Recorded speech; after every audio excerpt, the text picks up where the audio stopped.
Wine glasses, the soft hum of laughter, and the echo of polished shoes on hardwood filled the sprawling banquet hall. White linen covered every table, and flickering candlelight danced across the glass centerpieces. It was the annual Porter family reunion, an event I hadn't been invited to in years. But this time, I showed up anyway. Before we begin, drop a comment and tell us what would you do in this situation? Be honest, tell me in the comments below. We read every comment. Let's begin. I didn't come for closure. I didn't come to make peace. I came to return everything they gave me, pain, shame, and humiliation, gift-wrapped with a polite smile. Is that her? My Aunt Rhonda whispered, elbowing her husband, trying to hide the venom in her voice with a forced grin. I walked in alone, not wearing designer heels or dripping in diamonds. Just a tailored black jumpsuit and a quiet storm beneath my skin. My father stood across the room, holding court like a king. Gerald Porter, the man who once told me I was a stain on the family name. He raised his glass and said something that made everyone around him erupt in laughter. I didn't catch the words until I got closer. Oh, look who finally decided to grace us with her broke little presence, he smirked as I reached the table. The room quieted. Faces turned. I felt the heat crawl up my neck, but I didn't flinch. My father stepped forward, holding his wine like a prop in some sick performance. Did you walk here? Or are you still couch surfing, Rachel? Gerald. My mother tried to intervene, but he raised a hand sharply. You're nothing but a burden, he snapped. You can't even afford your own room, and you have the audacity to show up here like you belong? The silence cracked as laughter exploded around the table. Cousins, uncles, even people I'd once helped with job referrals. They all laughed. And that's when I smiled. The kind of smile you give when you know a secret that will shatter the room. I stepped forward, eyes locked on my father. Calm, controlled. Then I spoke, loud enough for every person in that glittering, judgmental room to hear. I own the building you all live in. The room froze. Excuse me, my Uncle Peter barked, blinking as if I'd spoken Latin. I pulled out a thin leather folder from my purse and opened it. The leases are under my holding company, Camden East LLC. You've been paying me rent for the past 6 months. Gerald, that deluxe condo you've been bragging about? My name is on the deed. All of them. No one moved. I could hear someone drop a fork. I turned to my Aunt Rhonda. You emailed me last week to fix the plumbing. Guess who approved the maintenance? Rachel, my mother whispered, eyes wide. Then I added, and since my generosity has limits, your next rent hike goes into effect tomorrow. Gasps. Shifting chairs. Faces drained of color, like a thundercloud had passed through the room. That's when they started to beg. Wait, Rachel, honey, don't be like that, my cousin Lydia said quickly, standing as if physical closeness could undo years of cruelty. You've misunderstood, my father barked, a crack in his voice for the first time. You think you're better than us now? Just because you made some money.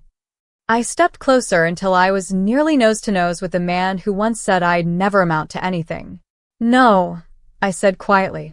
I know I'm better than the version of myself who used to believe you. I turned without another word and walked away from the table, the clicking of my heels slicing through the silence. Behind me, a storm had begun. But for the first time, I wasn't caught in the rain. I was the thunder. 3 years earlier, I didn't own anything except maybe a dented laptop, a suitcase with one busted wheel, and the burden of every insult my father ever hurled at me. Back then, I was sleeping in a friend's laundry room, using rolled towels as a mattress. I was broke. But worse, I was invisible. No one checked in. No one offered help. Not even on my birthday. That night, I'd stared at the cracked ceiling, tears slipping silently down my cheeks, repeating the words he'd screamed when I left home at 19. You'll never make it out there. You're soft, you're naive, and nobody wants a Porter girl who's allergic to obedience. He was right about one thing. I was naive. But that version of me died the night I took a bus to New York with $163 in my pocket and a borrowed name on a lease application. It was in that dingy, forgotten co-working space in Brooklyn where I first met Amelia Hart. She was everything I wasn't, Sharp, ruthless, composed. But she saw something in me. On my third night scrubbing bathrooms to cover rent, she slid me a business card while washing her hands. Camden East Investments, it read. Just a name, a number, and a logo shaped like an open door. What's this? I asked. She looked at me through the mirror. An exit. If you're willing to work like hell for it. I did. For 2 years, I poured coffee, filed paperwork, cold called landlords, studied property law during lunch breaks, and slept beneath my desk. I missed birthdays, holidays, funerals. But slowly, my world expanded. I started handling leases, negotiating short-term contracts, and scouting fixer-uppers in overlooked neighborhoods. I learned how to see value in things no one else noticed: abandoned laundromats, decaying duplexes, condemned brownstones. Amelia didn't coddle me. She taught me how to be sharp. Kindness is currency, she'd said. But so is power. The trick is knowing which one to spend. I spent both wisely. When Amelia retired early, she left me something I didn't expect: a loan. A big one. No strings, just a handwritten note. Now it's your move. You earned it.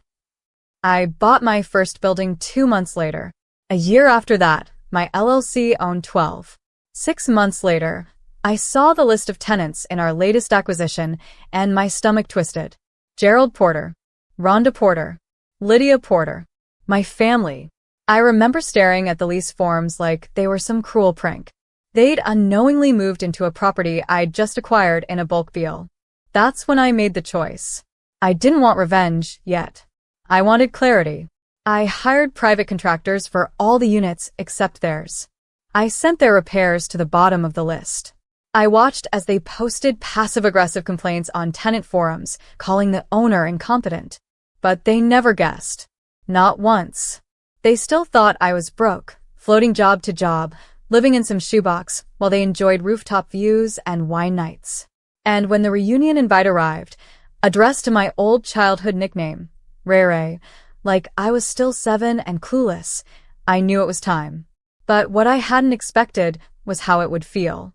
The laughter. The humiliation. The way it twisted in my chest like I was 17 again, standing on the porch with my backpack and nowhere to go. I hadn't planned on saying anything. I just wanted to witness their ignorance one last time before quietly increasing their rent. But when my father opened his mouth and spat those words, something inside me shattered. And something stronger took its place.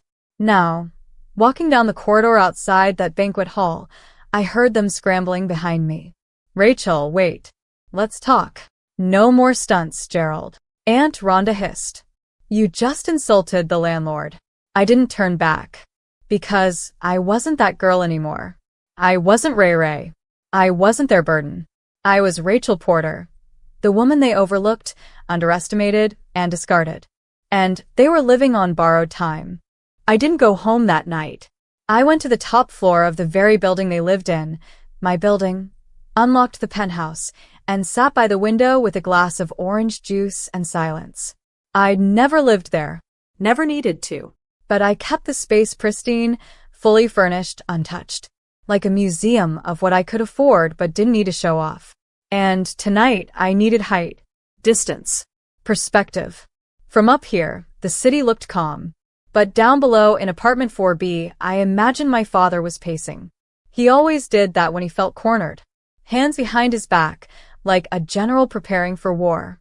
But this time his war wasn't with me, it was with his own pride. And pride loses every time against truth. The next morning, I dressed in quiet authority, slim black slacks, a charcoal blouse, no jewelry. Just presence. Then I made the call. Hi, this is Rachel Porter, owner of Camden East LLC. I need to schedule an emergency lease review with the tenants of units 4B, 3A, and 3B. Yes. This afternoon. No exceptions. 3 hours later, I stood in the property manager's office as they filed in, my father, Aunt Rhonda, and cousin Lydia, all wearing expressions that twisted between panic and disbelief. What is this about? Rhonda asked sharply, settling into the plastic chair like it personally offended her. I didn't sit. I'm considering terminating your leases. Wait, what? Lydia's voice cracked. We've never missed a payment. It's not about payments, I said coolly. It's about behavior. About respect. About the way your family treats people it deems beneath them. This is insane. My father growled. You can't just. I raised a folder and tapped it. Actually, I can. The property manager cleared his throat awkwardly, but said nothing. He'd been instructed to let me handle this. You want the truth? I continued. You've been living under my roof while publicly mocking me. Mocking people like me. You called me a burden last night in front of 30 people. I didn't mean. You did. I cut in. And you meant it when you cut off my tuition. When you threw out my clothes. When you told me I'd be lucky if I found a job cleaning bathrooms. No one breathed. I did clean bathrooms, by the way. For 2 years. And I did it with pride because no one gave me anything. Not even a phone call. Not even a place to stay when I had nowhere. My voice didn't shake. It didn't rise. It was calm. Even. But it hit like thunder. Rachel, Rhonda said softly. We didn't know. That's the point, I said, eyes locked on hers. You never wanted to know. You just wanted a version of me that made you feel superior. The broken one. The poor one. The disappointment. Then I stepped closer to my father. I'm not evicting you, I said slowly. I want something better. His eyebrows raised in wary hope. I want you to come clean. I want a public apology. At the next family event, you'll tell them what you said. And you'll tell them the truth about what I've done, what I've built, and how wrong you were. You're blackmailing me, he spat. No, I said quietly. I'm teaching you. He stared at me. This man who once laughed while I cried now sat still, like a child facing a mirror for the first time and hating what he saw. If you don't do it, I said, the eviction notices go out Friday. And every friend you've gossiped to over the years will receive a courtesy letter explaining why, with your direct quotes attached.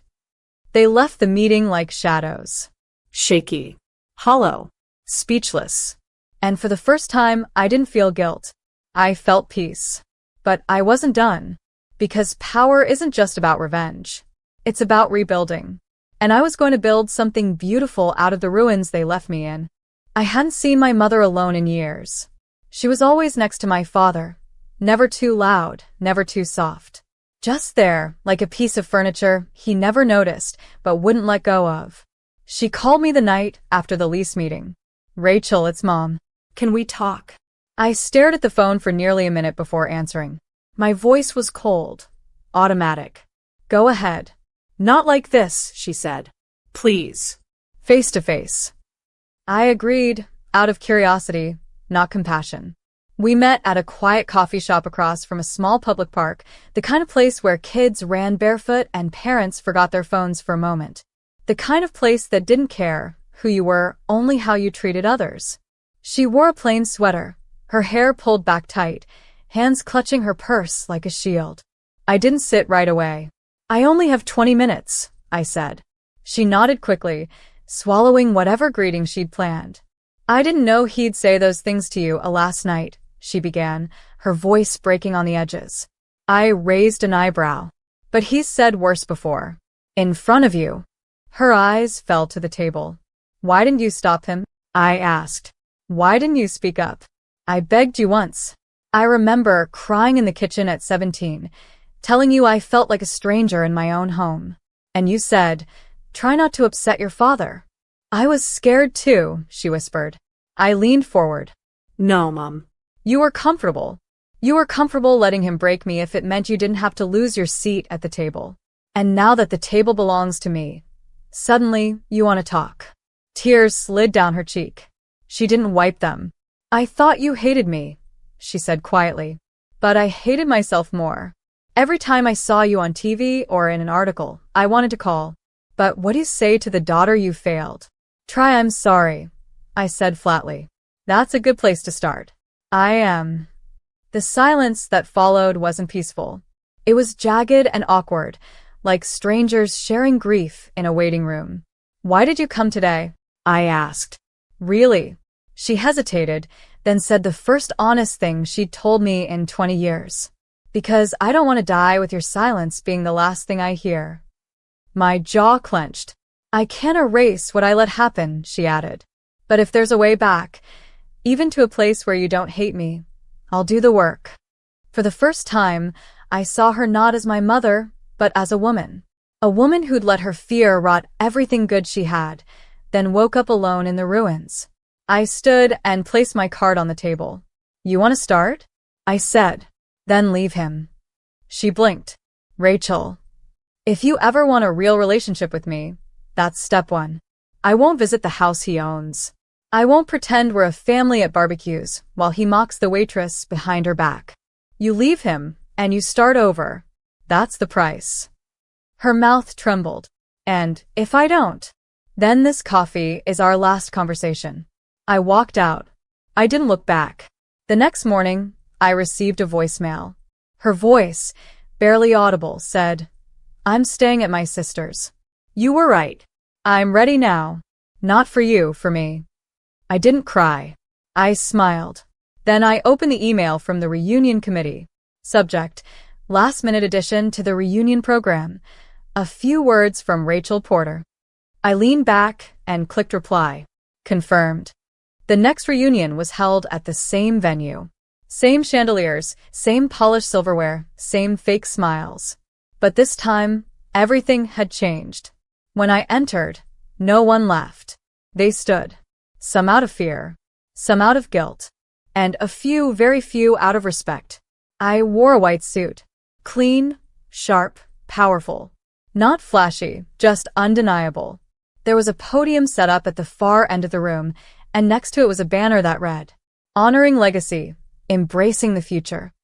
I almost laughed. What legacy? One built on pride, silence, and cruelty.